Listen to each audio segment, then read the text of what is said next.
중앙그룹 지주사와 JTBC 등 계열사 5곳이 도미노 회생 절차에 들어간 가운데 이 여파로 중앙일보가 1,370억 원 규모의 회사채 기한이익 상실이 발생했다고 공시했습니다. 기한이익 상실은 채무자의 신용 위험이 높아질 경우 채권자가 대출금을 만기 전에 회수하는 것을 말합니다. 중앙일보는 지난 2월 무기명식 무보증 3호사채 인수계약을 맺으면서 한국신용평가, 한국기업평가로부터 부여받은 발행회사의 기업 신용등급이 직전 등급 대비 한 단계 이상 하락하면 기한이익을 상실한다는 조항을 포함했는데 최근 JTBC가 206억 원에 달하는 채무 불이행을 겪으며 중앙일보의 신용등급까지 하락하면서 이 조항이 적용됐습니다. 시장에선 이번 사태가 중앙그룹을 넘어서 채권시장 전반으로 번질지 주목하고 있습니다. IM증권 이승재 연구원은 중앙그룹 사태가 채권시장의 리스크로 전이될 가능성을 제한적이라면서도 BBB 제로급 이하 회사채 시장 유동성이 제한된 상황에서 하위 등급에 대한 투자 심리는 약화하고 BBB 제로급 이하 회사채 순발행 감소 국면이 연장될 가능성이 있다는 분석을 내놨습니다. 이런 가운데 7천억 원 규모의 스포츠 행사 중개권이 중앙그룹 M&A의 중요한 변수가 될 거란 분석이 나오고 있습니다. 중앙그룹 계열사인 콘텐트리 중앙의 자회사 피닉스 스포츠는 현재 2026년부터 2032년까지 이어지는 올림픽, 월드컵 중개권을 7천억 원에 달하는 대형 규모로 확보한 상태입니다. 그런데 이게 회생 절차의 핵심 변수가 될 수 있다는 겁니다. 한 도산 전문 변호사는 7천억 원 중개권이 인수자에게 부담으로 작용할 경우 M&A의 걸림돌이 될 수 있지만 반대로 희소성이 높은 콘텐츠 자산이란 점에서 기업 가치를 높이는 요소가 될 수 있다고 짚었습니다. SBS 김지욱입니다. 유동성 위기로 기업 회생을 신청한 종합편성 채널 JTBC가 법원에 자율구조조정 지원, 이른바 ARS 프로그램 희망 의사를 밝혔습니다. 어제 JTBC는 서울회생법원 회생 2부에 회생 절차 개시, 보류 결정 신청서를 제출했습니다. ARS 프로그램을 희망한다는 의사를 밝힌 셈입니다. ARS는 법원이 강제 회생 절차 개시를 보류하고 기업과 채권자들이 자율적으로 구조조정을 협의하도록 지원하는 제도입니다. 재판부가 ARS 프로그램을 승인하면 최장 3개월 보류할 수 있습니다. 협상에 상당한 진전이 있다면 보류 기간 추가 연장도 가능합니다. 기업 회생을 신청한 중앙그룹 5개사 가운데 현재까지 JTBC만이 ARS 프로그램 적용을 요청한 것으로 전해졌습니다. 법원은 어제 중앙홀딩스, JTBC, 콘텐트리 중앙, 메가박스 중앙, 중앙 P&I에 대한 보전 처분과 포괄적 금지 명령을 내리기도 했습니다. 보전 처분은 사측이 회생 절차 개시 결정 전 자산을 처분해 특정 채권자에게 편파적으로 변제하지 못하게 하는 처분입니다.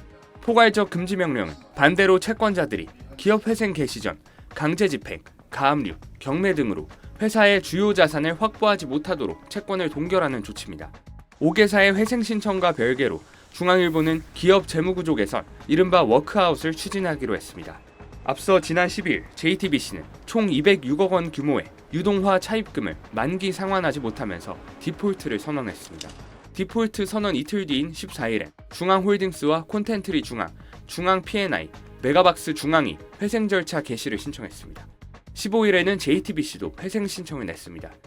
회생법원은 각사의 신청 사건을 회생 2부에 배당해 하나의 재판부가 일괄 심리하도록 했습니다. 재판부는 조만간 대표자 신문기일을 지정할 것으로 보입니다. SBS 김지욱입니다. JTBC 등 중앙그룹 핵심 계열사들이 유동성 위기로 법원에 회생 절차를 신청한 가운데 금융당국이 JTBC가 발행한 회사채와 전자단기사채의 불완전 판매 여부를 들여다보고 있습니다. 금융당국에 따르면 금감원은 JTBC 회사채와 전자단기사채 발행 과정에서 주관사 실사의 적정성과 재무위험 고지 의무 위반 여부 등 불완전 판매가 발생했을 가능성을 집중적으로 보고 있습니다. 점검 대상은 지난해와 올해 JTBC가 발행한 회사채와 전자단기사채, 기업어음 등 단기성 채무증권입니다. JTBC가 금융감독원에 제출한 2025년 사업보고서에 따르면 JTBC는 지난해 모두 2,590억 원 규모의 회사채와 전단채, 기업어음을 발행했습니다. 심지어 JTBC는 핵심 계열사들이 회생 신청을 하기 불과 4개월 전인 올해 2월에도 930억 원 규모의 무보증 공모사채를 추가 발행했습니다. 금감원은 이들 증권사가 발행 당시 JTBC의 재무 상황과 그룹 전반의 유동성 위험을 충분히 확인했는지, 투자자에게 관련 위험을 제대로 설명했는지를 주요 쟁점으로 보고 있습니다. 사업 보고서상 지난해 말 JTBC의 연결 기준 결손금은 7,033억 원이었던 반면 자본 총계는 190억 원에 그쳤습니다. 사업을 하면서 쓴 돈이 회사의 남은 재산보다 무려 37배 많은 심각한 상황이었던 겁니다. 만약 JTBC 측이나 주관사들이 회사의 급격한 재무 악화 가능성이나 회생 절차 돌입 위험을 인지하고도 투자 설명서에 제대로 고지하지 않았거나 리스크를 축소해 투자자를 모집했다면 불완전 판매의 소지가 있습니다.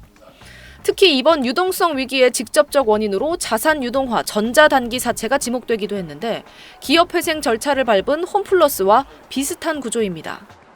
특수목적법인인 미르제이차와 JTBC 제이차를 통해 조달한 유동화 차입금 가운데 미르제이차 56억 원, JTBC 제이차 150억 원 등 총 206억 원을 JTBC가 만기에 갚지 못하면서 장기 신용등급이 BBB에서 CCC로, 단기 신용등급은 A3에서 C로 투기 등급 수준으로 추락하며 유동성 위기가 터졌습니다. 자산 유동화 전자단기 사채는 기업이 보유한 자산이나 채권을 특수목적 법인에 넘기고 법인이 이를 기초자산으로 단기 채권을 발행해 투자자로부터 자금을 조달하는 방식입니다. 일종의 페이퍼 컴퍼니를 통해 미래의 현금 흐름을 앞당겨 현금을 확보하는 구조입니다. 지난 12일 만기 도래한 206억 원 외에도 다음 달 수백억 원 규모 차입금 만기가 또 예정돼 있었지만 회생 절차 개시로 사실상 상환 절차는 중단될 전망입니다. SBS 김민정입니다. JTBC가 채무 불이행을 선언한 지 이틀 만에 법원에 회생 절차 개시를 신청했습니다. 앞서 오늘 중앙그룹 계열사인 콘텐트리 중앙과 자회사 메가박스 중앙이 법원에 회생 절차 개시를 신청한 지 반나절 만입니다. 홍정도 중앙그룹 부회장은 오늘 오후 대국민 사과 기자회견을 열고 무리를 일으킨 점 진심으로 죄송하다며 피해 회복을 최우선 과제로 삼고 최선을 다하겠다고 전했습니다. 이에 JTBC 메가박스 콘텐트리 중앙의 수많은 채권자와 주주 등 이해 관계자 여러분께 다시 한번 진심으로 사죄의 말씀을 드립니다. 홍 부회장은 그룹 주요 법인이 법원에 회생 절차를 신청한 것과 관련해 임직원에게 직접 입장을 밝혔습니다. 임직원에게 보낸 입장문을 통해 그동안 경영진은 자금 경색과 유동성 위기를 극복하고 그룹의 경영 안정을 유지하기 위해 가능한 모든 방안을 모색해왔다며 그럼에도 누적된 재무 부담에 자본시장 경색이 장기화하면서 부득이하게 회생 절차를 신청하게 됐다고 밝혔습니다. 오늘 오전엔 삼성카드와 현대카드가 JTBC 법인카드 사용을 중단하면서 임직원들이 회사 카드를 쓰지 못하는 상황이 벌어졌습니다. JTBC 자금팀은 삼성, 현대 법인카드를 소지한 임직원에게 불편을 끼쳐 죄송하다며 하나카드와 신한카드 등 모든 법인카드의 사용도 정지될 예정이라고 공지했습니다.